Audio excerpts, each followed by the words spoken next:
Assalamualaikum warahmatullahi wabarakatuh. Perkenalkan, saya Nadia Putri Maharani dengan NIM 0556682889, Prodi Ilmu Komunikasi UT Semarang. Saat ini saya akan berpidato dalam bentuk video untuk memenuhi tugas 3 mata kuliah Public Speaking. Di sini saya akan berpidato tentang bagaimana parenting yang baik di era digital. Pidato yang akan saya bawakan berjudul Membangun Komunikasi Hangat di Rumah, Tips Mendampingi Anak di Era Digital. Baik, Assalamualaikum warahmatullahi wabarakatuh. Shalom, Om Swastiastu, Namo Buddhaya, Salam Kebajikan. Salam sejahtera untuk kita semua. Yang saya hormati rekan-rekan orang tua hebat, serta Bapak dan Ibu sekalian yang hadir hari ini dengan semangat yang sama yakni memberikan yang terbaik untuk tumbuh kembang putra-putri kita. Selamat pagi dan salam kehangatan bagi kita semua. Bapak dan Ibu sekalian, pada hari ini saya akan membahas topik yang sangat dekat dengan kehidupan sehari-hari kita di rumah, yaitu membangun komunikasi hangat di rumah, tips mendampingi anak di era digital. Di tengah gempuran teknologi modern, kemampuan kita sebagai orang tua untuk tetap membangun komunikasi yang aktif dengan anak adalah kunci utama agar mereka tidak tersesat di dunia maya dan tetap tumbuh dengan bekal emosional yang sehat.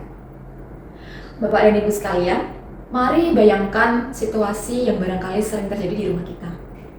Kita sedang duduk bersama di meja makan, makanan sudah tersaji hangat, namun suasana justru sunyi senyap. Tidak ada suara tawariang, tidak ada cerita seru tentang sekolah mereka hari ini.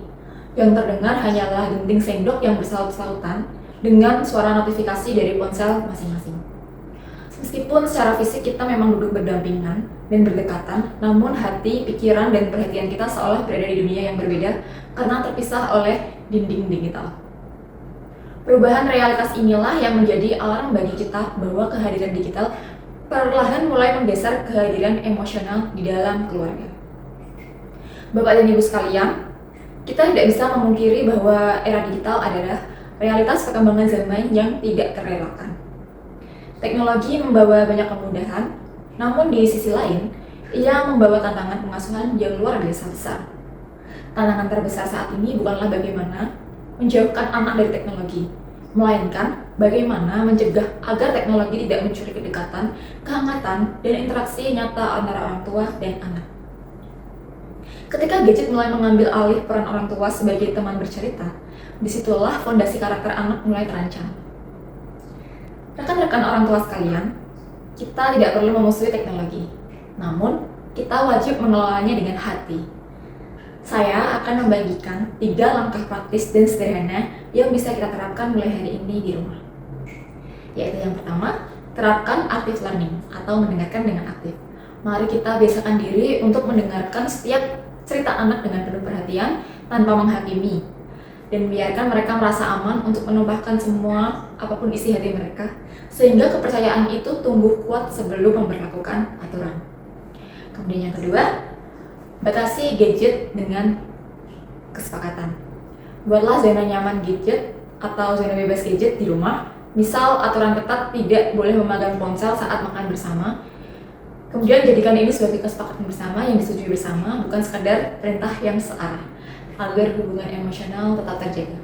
Kemudian yang ketiga, menjadikan rumah sebagai tempat aman. Maka jadikanlah rumah dan pelukan kita sebagai tempat pertama dan utama bagi anak untuk bertanya tentang apapun yang mereka temui di dunia digital, sehingga mereka tidak mencari jawaban yang salah di luar sana. Untuk memperkuat pemahaman kita mengenai urgensi pendampingan ini, mari kita lihat fakta dan data yang ada.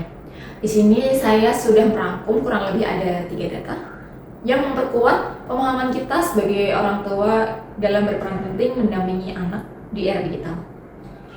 Yaitu ada laporan dari Common Sense Media yang menunjukkan data bahwa rata-rata anak di usia 8-12 tahun menghabiskan waktu hampir 5 jam sehari di depan layar hanya untuk hiburan. Ini bukan sekedar masalah waktu yang terbuang sia-sia.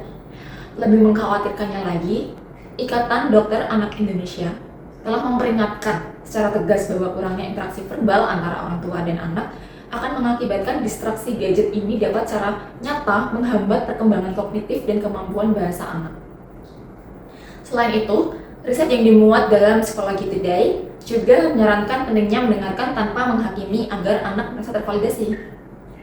Data-data tersebut inilah yang menjadi bukti nyata bahwa teknologi seharusnya mempermudah, jangan sampai justru mematikan potensi terbaik anak-anak kita. Bapak dan Ibu sekalian, dari apa yang telah kita bahas bersama, dapat kita rangkum bahwa gemburan teknologi di era digital tidak akan pernah bisa kita bendung. Namun, dampak negatifnya yang sangat kita bisa cegah melalui kehadiran orang tua yang utuh, penerapan batasan gadget yang disepakati bersama, serta kesediaan kita untuk mendengarkan anak secara aktif. Melalui pemaparan ini, kita dapat menyimpulkan bahwa secanggih apapun gawai atau teknologi yang kita fasilitasi untuk anak, ia tidak akan pernah bisa menggantikan peran sentral kehangatan orang tua. Investasi terbaik bagi masa depan anak bukanlah gadget versi terbaru, melainkan waktu dan perhatian penuh kita saat mereka berada di rumah. Mari kita jadikan momentum hari ini sebagai titik balik pengasuhan kita. Sesampainya di rumah nanti, mari kita berkomitmen untuk menurunkan layar ponsel sejenak, menatap mata anak-anak kita dengan penuh kasih, dan mulailah merajut percakapan hangat itu kembali. Bayangkan beberapa tahun ke depan saat anak-anak kita tumbuh menjadi pribadi yang cerdas dan percaya diri, mereka akan mengenang bahwa mereka memiliki orang tua yang hadir secara utuh untuk mereka. Karena setiap detik kehadiran kita hari ini adalah masa depan bagi mereka. Akhir kata, saya ucapkan terima kasih atas waktu, dedikasi, dan perhatian yang luar biasa dari Bapak dan Ibu semuanya dalam mendampingi generasi masa depan kita. Wassalamualaikum warahmatullahi wabarakatuh. Shalom, Om Swastiastu, Namo Buddhaya, salam kebajikan.